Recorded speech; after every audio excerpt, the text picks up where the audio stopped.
Welcome back to Alston Trainings. We're going to talk about the 27 amendments of the Constitution today, because when I'm talking to people, I hear a lot of, the Constitution is just a piece of paper. It doesn't really matter. We're modern now. We don't need it. We should just formulate a new one.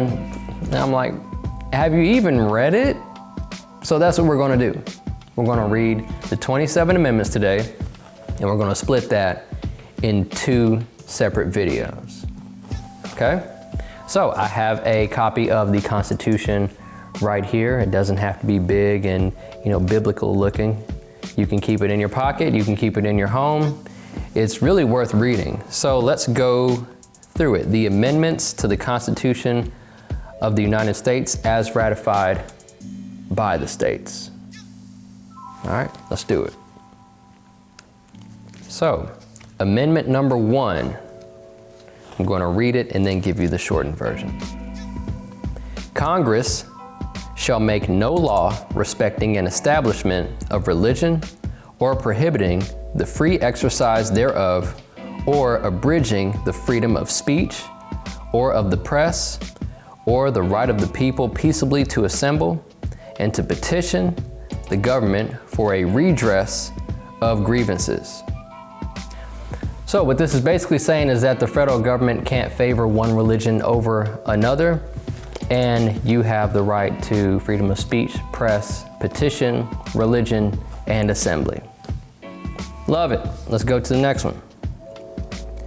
Amendment number 2. A well-regulated militia being necessary to the security of a free state, the right of the people to keep and bear arms shall not be infringed. Whoa. Okay. So, a lot of people get in the weeds on this.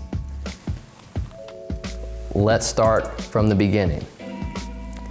As I always say, your life is divine. It was given to you by God. It should be easy for you to defend it. It should not be hard. You have an inherent right to life because the government didn't give you life.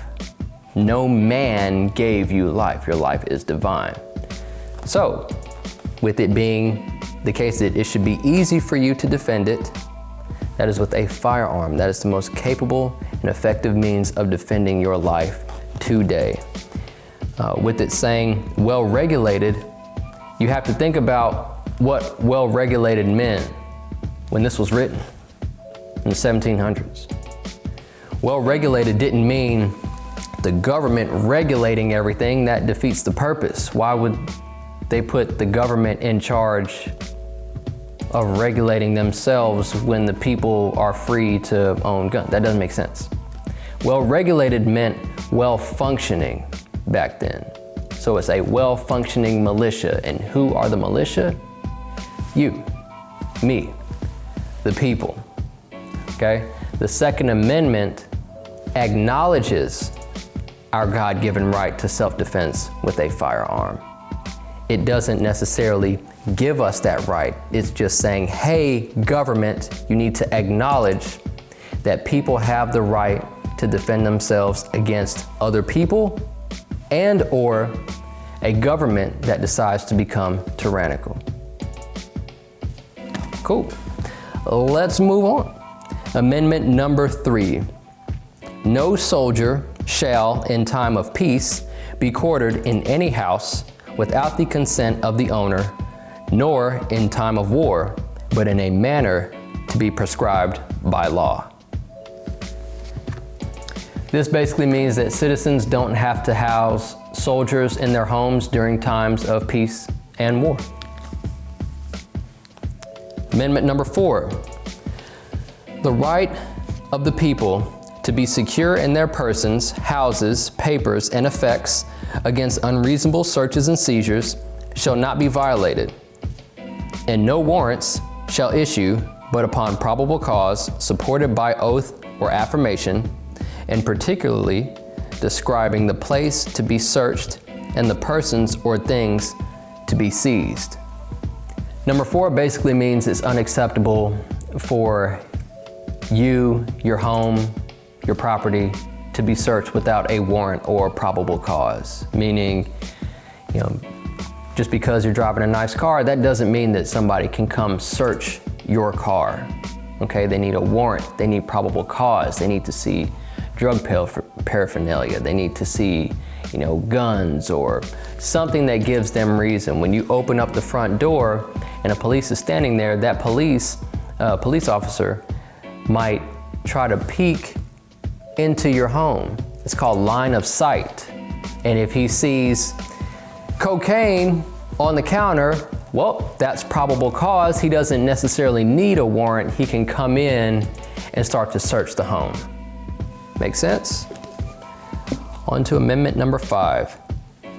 No person shall be held to answer for a capital or otherwise infamous crime unless on a presentment or indictment of a grand jury, except in cases arising in the land or naval forces or in the militia, when in actual service in time of war or public danger, nor shall any person be subject for the same offense to be twice put in jeopardy of life or limb, nor shall be compelled in any criminal case to be a witness against himself, nor be deprived of life, liberty, or property without due process of law, nor shall private property be taken for public use without just compensation. Whew, that's a mouthful. So if you're arrested, you must be put before a grand jury to decide if you're guilty or innocent, and you can't be charged for the same crime twice. Also, an accused person doesn't have to testify in regards to their own guilt or innocence. They can essentially plead the Fifth Amendment. They can plead the Fifth Amendment. Number 6, in all criminal prosecutions, the accused shall enjoy the right to a speedy and public trial by an impartial jury of the state and district wherein the crime shall have been committed, which district shall have been previously ascertained by law, and to be informed of the nature and cause of the accusation, to be confronted with the witness against him, to have compulsory process for obtaining witnesses in his favor, and to have the assistance of counsel for his defense. All right, so this one is saying that you have the right to a fair and speedy trial. You also have to be read your Miranda rights, and you also have the right to witnesses who are in your favor, and you have the right to an attorney. So far, I don't see anything that would say, oh my gosh, we don't need that. But let's keep going. Amendment number 7. In suits at common law, where the value in controversy shall exceed $20, the right of trial by jury shall be preserved, and no fact tried by a jury shall be otherwise re-examined in any court of the United States than according to the rules of the common law. This guarantees the right to a trial by jury, and the jury is generally 12 people. Amendment number 8. Excessive bail shall not be required, nor excessive fines imposed, nor cruel and unusual punishments inflicted. So this is pretty self-explanatory. Excessive bail shall not be required. If you steal a pack of chewing gum out of the store, your bail shouldn't be $2 million. Okay. Also, cruel and unusual punishments are a no-go. It's not allowed. Moving on to number 9. The enumeration in the Constitution of certain rights shall not be construed to deny or disparage others retained by the people. This means that just because you don't have rights that are listed in the Constitution, that doesn't mean that those rights don't exist. There may be and there are other rights that we as humans have a right to that isn't in the Constitution. Amendment number 10. The powers not delegated to the United States by the Constitution, nor prohibited by it to the states, are reserved to the states respectively, or to the people. The federal government's power is outlined in the Constitution. Power that doesn't belong to the government belongs to the people. Moving on to number 11. The judicial power of the United States shall not be construed to extend to any suit in law or equity, commenced or prosecuted against one of the United States by citizens of another state, or by citizens or subjects of any foreign state. That means federal courts can't hear certain lawsuits against states. If you're suing a state, it should be held in state court, not federal court. Number 12. Ooh, this is long.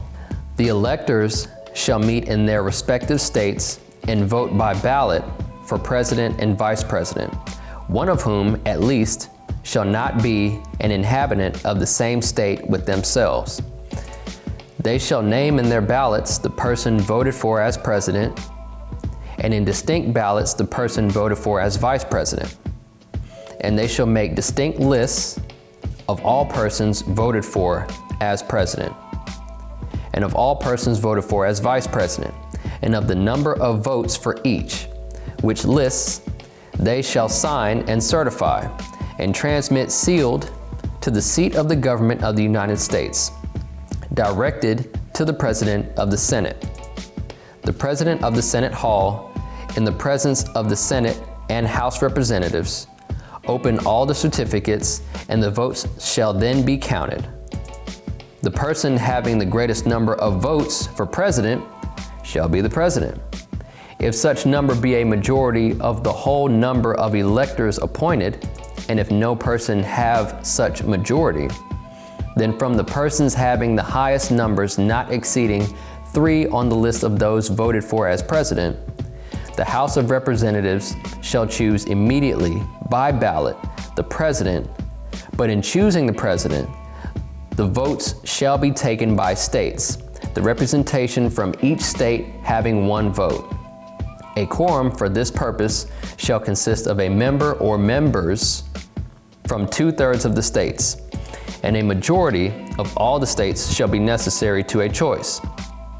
And if the House of Representatives shall not choose a president whenever the right of choice shall devolve upon them, before the 4th day of March next following, then the vice president shall act as president, as in case of the death or other constitutional disability of the president.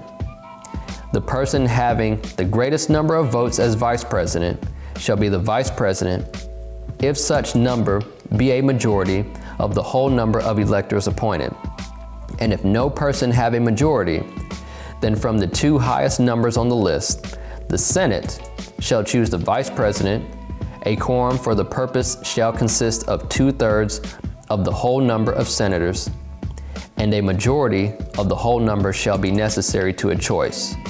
But no person constitutionally ineligible to the CE of president shall be eligible to that of vice president of the United States. Wow. So this brings about the Electoral College. If there isn't a majority vote during an election, the House of Representatives chooses the president and the Senate chooses the vice president. Moving on to 13, neither slavery nor involuntary servitude, except as a punishment for crime, whereof the party shall have been duly convicted, shall exist within the United States or any place subject to their jurisdiction. Yeah, there's 2 sections to this. That's section 1. Section 2 says, Congress shall have power to enforce this article by appropriate legislation. Basically, slavery is illegal for the entire United States. All right, 14 is long, so bear with me. Stay with me on this. Amendment 14, it has several sections. We're going to talk about section 1. All persons born or naturalized in the United States and subject to the jurisdiction thereof are citizens of the United States and of the state wherein they reside. No state shall make or enforce any law which shall abridge the privileges or immunities of citizens of the United States, nor shall any state deprive any person of life, liberty, or property without due process of law, nor deny to any person within its jurisdiction the equal protection of the laws. Sounds good to me. Let's go to section 2. Still Amendment 14. Representatives shall be apportioned among the several states according to their respective numbers, counting the whole number of persons in each state, excluding Indians not taxed. But when the right to vote at any election for the choice of electors for President and Vice President of the United States, representatives in Congress, the executive and judicial officers of a state, or the members of the legislature thereof is denied to any of the male inhabitants of such state, being 21 years of age, and citizens of the United States or in any way abridged, except for participation in rebellion or other crime, the basis of representation therein shall be reduced in the proportion which the number of such male citizens shall bear to the whole number of male citizens 21 years of age in such state. Section 3. No person shall be a senator or representative in Congress or elector of president and vice president, or hold any office, civil or military, under the United States or under any state, who having previously taken an oath as a member of Congress or as an officer of the United States or as a member of any state legislature or as an executive or judicial officer of any state to support the Constitution of the United States, shall have engaged in insurrection or rebellion against the same, or given aid or comfort to the enemies thereof. But Congress may by a vote of 2/3 of each house remove such disability. Section 4.